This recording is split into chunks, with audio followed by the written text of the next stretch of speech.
Hello everybody, Andrew Blake from the digitalaudiomanual.com. Today let's talk about some essential setup tips for Cubase 14. A little while back I was having some issues with my Cubase.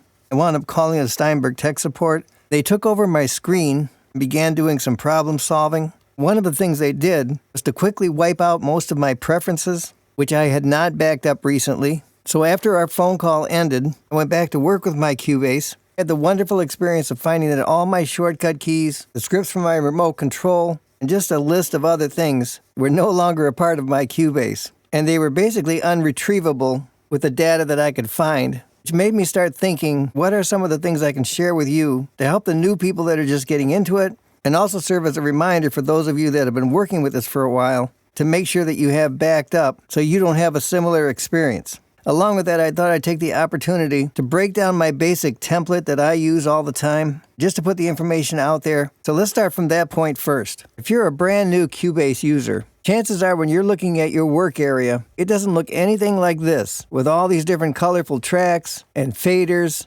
and different tabs to select. You're probably looking at something like this. Basically a blank screen, maybe a few essential things, and maybe not even that if you haven't set up your sound card yet. So how do you go from this to something like this, or whatever your customized situation is, so you can get to work and actually start creating some music? Let's talk about the templates in general. When you start Cubase, you're going to see the hub, which lists your recent projects and templates. But once you're in Cubase, you can also get to that same screen. I'm going to go up to the menu that says Hub, come down to the option that says Open the Hub, and you'll get something like this with news on the left, projects on the right, some things that Steinberg gives you. Then over on the far right, you have a category that says More. This is where your custom templates are going to go as you create them. Everybody gets this empty template. This is a good option to go to when you have trouble. You can always go back to your empty template, test things out. But you can see here I have one that says the main template. In times past, I had many templates. I've tried to trim that down, so I only have one main one that I go to all the time. When I click on that, this is what opens up.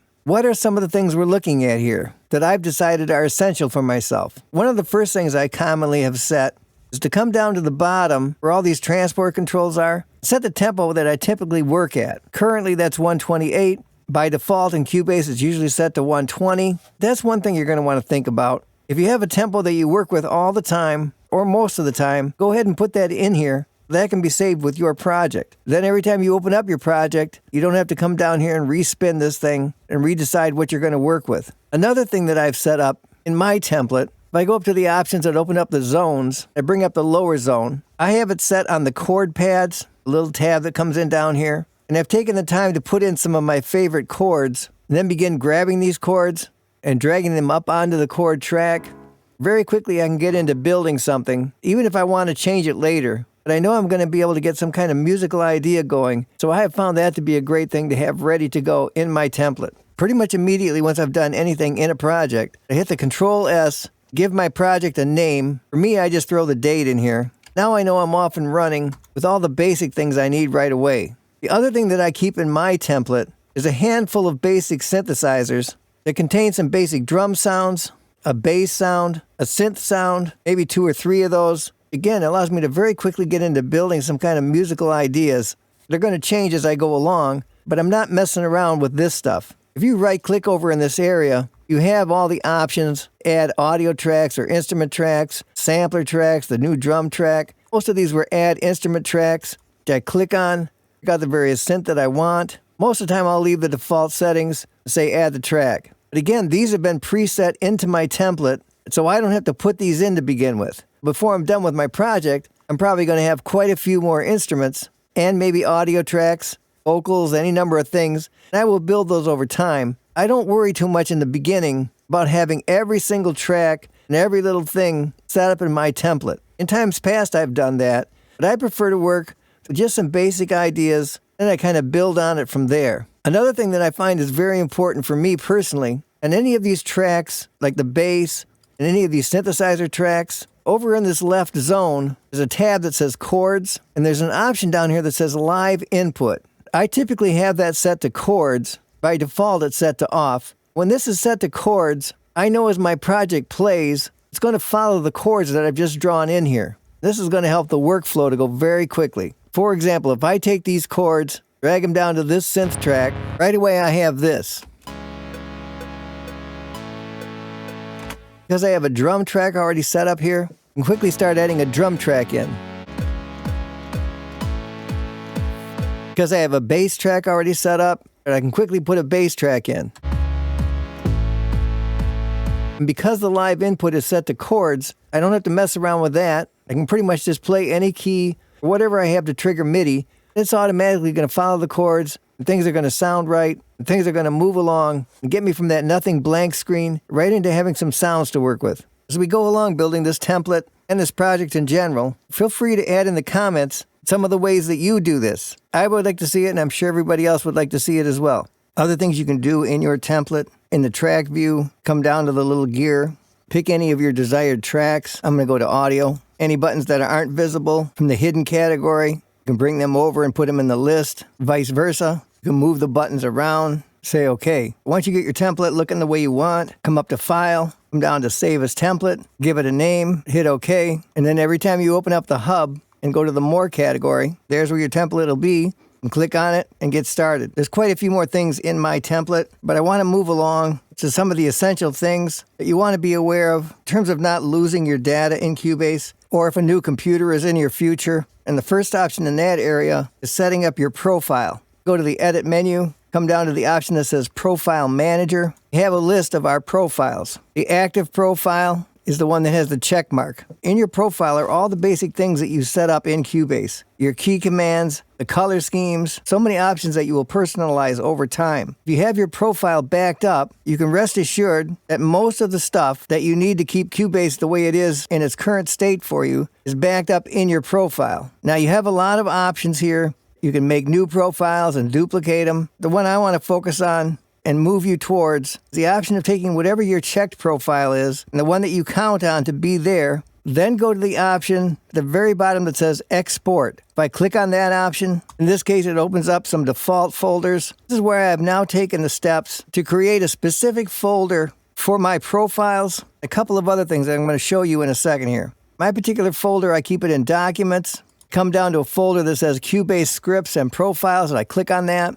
And in this folder is my profile. If I've changed it or updated it recently from the last time, and I usually always put a date on it so I see, then I'll just select it and overwrite it.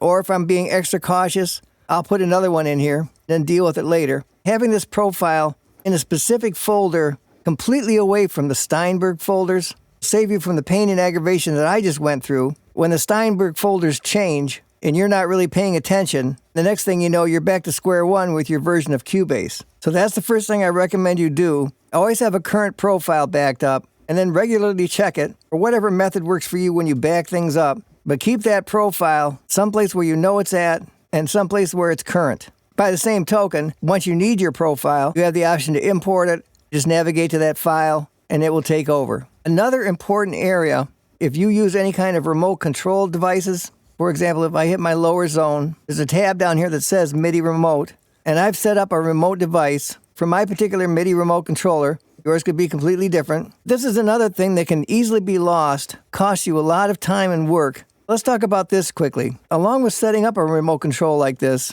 if we come up to this button on the top right, it opens the Mapping Assistant. On my particular screen, I have a long list of commands that I've now created for my remote control device. In fact, I have multiple pages that have other mappings. Believe me, if these got lost, which they have, and you have to recreate all of this stuff from scratch again, I can only tell you it's not a very happy day. So how do we back up all this stuff? Quickest way is just to go to Studio, come down to where it says the MIDI Remote Manager. I can find my personal script right here, highlight it. There's an option at the bottom that says Show the Script Info. Basically just takes me to the next tab, but it automatically highlights and finds my script in this list. As I move down this list, it shows me the location of my script. Important thing I want to show you, there's an option here to export the script. This is the best way to back up your script. Click on this button. It opens in some default folder. This is where, again, I navigate to my documents.